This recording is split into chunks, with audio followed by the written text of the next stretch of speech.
36,000 वर्ष की तपस्या जब पूरी हो गई तो ब्रह्मा जी आकर के प्रकट हो गए। ब्रह्मरोहि वरदान मांगो, वरदान मांगो। हिरण्यकश्यप ने वरदान मांग लिया, न दिन में मरू, न रात्र में, न घर में, न घर से बाहर, न पृथ्वी पर, न आकाश में। ब्रह्मा की बनाई गई सृष्टि मुझे कोई मार ना सके। और अंत में वरदान मांग लिया कि 12 महीने में हमारी मृत्यु ना हो। बोले भक्तोश्वर भगवान की।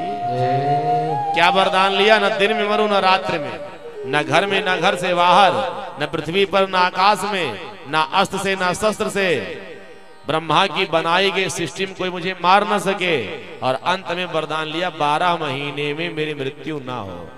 तब हिरण्यकश्यप इतना वरदान जब पाया तो खड़े होकर के उसने घोषणा किया, क्या? न यष्टव्यम नादातव्यम न होतव्यम च दुजाकृता। पूजा पाठ कथा भागवत के अनुष्ठान कुछ नहीं होने चाहिए, सब बंद कर दो। जितने राम मंदिर, कृष्ण मंदिर, विष्णु मंदिर हैं, दुर्गा जी की मूर्तियां हैं, हनुमान जी की मूर्तियां हैं, सब तोड़ करके ले जाओ, ले जाकर के समुद्र में फेंक दो। और हर मंदिर में चतुर्भुज रूप में हिरण्यकश्यप की मूर्ति स्थापित कर दो। हिरण्यकश्यप ने ऐसी घोषणा कब किया? जब उसको वरदान मिल गया इतना, न दिन में मरू, न रात्र में, न घर में, न घर से बाहर, न पृथ्वी पर, न आकाश में। ब्रह्मा की बनाई गई सृष्टि में मुझे कोई मार ना सके, 12 महीने मृत्यु ना हो, तब वो कहता मैं भगवान को नहीं मानूंगा। और हमारे आपके बीच में ऐसे ऐसे लोग हैं जिन्होंने एक भी वरदान नहीं प्राप्त किया और खड़े होकर के घोषणा करते मैं राम को नहीं मानता, मैं कृष्ण जी को नहीं मानता, मैं दुर्गा जी को नहीं मानता, मैं भगवान को नहीं मानता। ऐसे ऐसे लोग हैं जो एक भी वरदान नहीं पाए। हिरण्यकश्यप इतना वरदान पा करके राम विरोधी बना था, और यहाँ बिना वरदान के ही लोग राम जी का विरोध करने में लगे हैं। ऐसे मूर्खों को मैं सावधान करना चाहता हूँ। अगर सनातन धर्म के विरोध करने के लिए ही तुम्हारा जन्म हुआ है तो हमारे सनातन धर्म का संपूर्ण बहिष्कार करिए। केवल ये क्यों कहते हो राम को नहीं मानूंगा, कृष्ण को नहीं मानूंगा, दुर्गा जी को नहीं मानूंगा, गणेश जी को नहीं मानूंगा?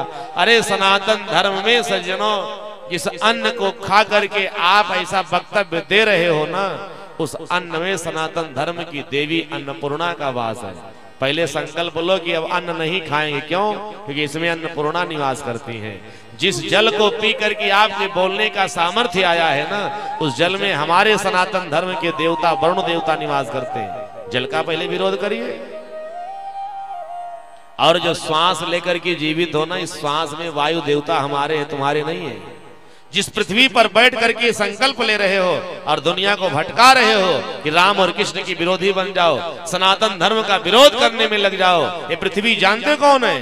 ये पृथ्वी कोई और नहीं, ये समुद्र वसने देवी पर्वतयस्तन मंडिते विष्णु पत्नी नमस्तुभ्यां पादास्पर्शम क्षमस्मे। ये भगवान नारायण की पत्नी है। सबसे पहले पृथ्वी का बहिष्कार करो, जल का बहिष्कार करो, अन्न का बहिष्कार करो, और उसके बाद सज्जनों फिर राम और कृष्ण के विरोधी बनना। सनातन धर्म का विरोध करके संसार सागर में आप जी ही नहीं सकते। बोले भक्तवत्सल भगवान की। क्यों?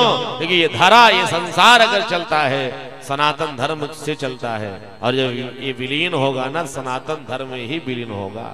इसलिए ऐसे मूर्खों को मैं सावधान कर दूं कि राम और कृष्ण के विरोधी मत बनो।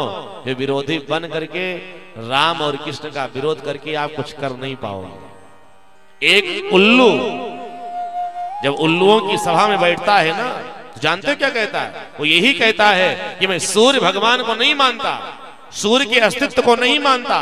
लोगों ने पूछा ये उल्लुओं ने सूर्य का बहिष्कार क्यों कर दिया? तो बात जब खोजी गई, पता चला कि उल्लू को दिन में दिखाई नहीं पड़ता, और जब उल्लू को दिल में दिखाई नहीं पड़ता तो सूर्य के अस्तित्व को कैसे मानेगा? लेकिन किसी उल्लू के कहने पर कि मैं सूर्य भगवान को नहीं मानता, सूर्य के तेज को नहीं मानता, क्या हम आप सब उस बात पर विश्वास कर लेंगे? इसलिए सावधान।